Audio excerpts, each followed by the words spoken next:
Doctor Ragini. आदरणीय अध्यक्ष महोदय, मैं आभार व्यक्त करना चाहूँगी। मैं लोक सेवा आयोग विभाग मंत्री जी से ये पूछना चाहूँगी कि आज उत्तर प्रदेश की भारतीय जनता पार्टी की सरकार में हमारे युवा खून के आंसू रो रहे हैं।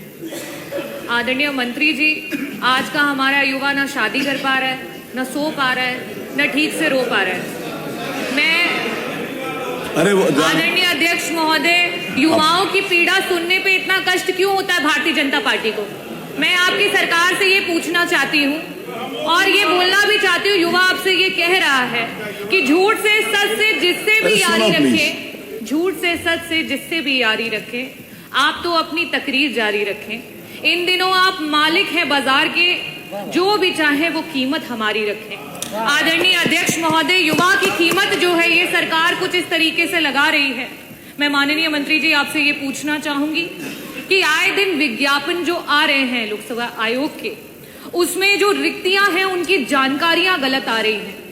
एक बच्चा जो तैयारी करता है, एक अभ्यर्थी जो तैयारी करता है परीक्षा की, उसको जब गलत तरीके की जानकारियां, नंबर ऑफ सीट्स की जानकारियां गलत आएंगी तो वो उसका क्या मनोबल रहेगा, वो किस तरीके से परीक्षाओं में बैठ पाएगा? तो क्या सरकार, मेरा पहला प्रश्न ये है कि विभागों में कुल कितने पद रिक्त हैं और इन पदों को कब तक सरकार भरेगी? क्या इसका ब्यौरा आप पटल पे रखेंगे? दूसरा मेरा प्रश्न आपसे ये है कि आए दिन परीक्षा का डेट निर्धारित होने से लेकर के आखिरी परीक्षा पहुंचने तक और उसके बाद चयनित होकर के कार्यरत होने तक 2 से 3 साल का समय एक युवा की जिंदगी से चला जा रहा है और इस प्रक्रिया में ना जाने कितने युवा हैं जो ओवर एज हो जा रहे हैं। उनकी उम्र जो है वो बढ़ती चली जा रही है, वो अगली परीक्षा के लिए अपना फॉर्म नहीं भर पा रहे हैं। प्रत्येक भेदभाव को किनार में करते हुए क्या उन युवाओं को आप जो है एज में सीमा को बढ़ाने का काम करेंगे? मेरा प्रश्न ये है आपसे। 2017 से लेकर अभी तक के जो बैकलॉग है सरकार पूरा नहीं कर पाई है, चाहे वो SC हो, चाहे ST हो, चाहे OBC हो। ना तो उन पदों का आंकड़ा या ब्यौरा दे पाई है और ना ही उनको भरने की कोई प्रक्रिया को पूरा कर पाई है। सरकार उन पदों की जो आंकड़े हैं उसको पटल पर रखेगी और कब तक उनको भरेगी, इसके बारे में पूछना चाहूंगी।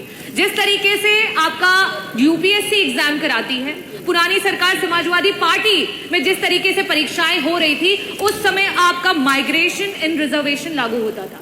आज इस समय ये हो चुका है कि एक दलित समाज का, एक OBC समाज का, एक पिछड़े समाज का, एक आपका आदिवासी समाज का बच्चा जो आरक्षित वर्ग के बराबर के मार्क्स लेकर के आ रहा है, लेकिन उसको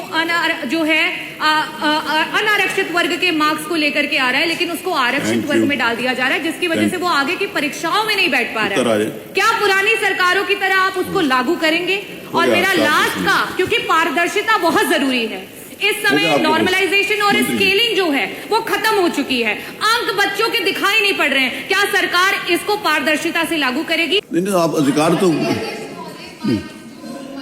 दूसरे सरकारों में था, क्या सरकार उसको लागू करेगी? क्या दलितों को और OBC को जो है जिस तरीके से पुरानी सरकार कर रही थी उसको मंत्री जी करेंगे? और क्यों नहीं भरा गया? मंत्री जी हर विभाग पे अध्याचन, हम लोग तो कमिटियों में, समितियों में बैठते हैं, उधर के लोग भी बैठते हैं, इधर के लोग भी बैठते हैं, हर विभाग पे सिर्फ अध्याचन जा रहा है। कब भर्तियां होंगी? ये प्लीज बैठिए, हो गया, उन्होंने जो बात बताया वो इस तरह है। अगला प्रश्न श्री कमाल अख्तर विभागों, श्री कमाल अख्तर, प्लीज बैठिए ना, डॉक्टर आगे बैठिए, this is not the way, please बैठिए, नहीं नहीं यार, वैसे मैं इस बात को अलाउ नहीं करता। श्री कमाल अख्तर बैठिए आप, नहीं आप ये कोई जरूरी नहीं है कि आप क्योस करें, प्लीज। अरे बैठो ना, अरे बैठो, अरे आप लोग नहीं, मैं करूँगा। अरे आपका काम नहीं है, मेरा काम है। अरे आपका काम नहीं है, बैठो, क्या नाम है, केट की बैठो, ये मेरा काम है। अरे अब आप हाउस चलाओगे क्या? आपने हाउस चलाना क्या? आपने हाउस चलाना क्या?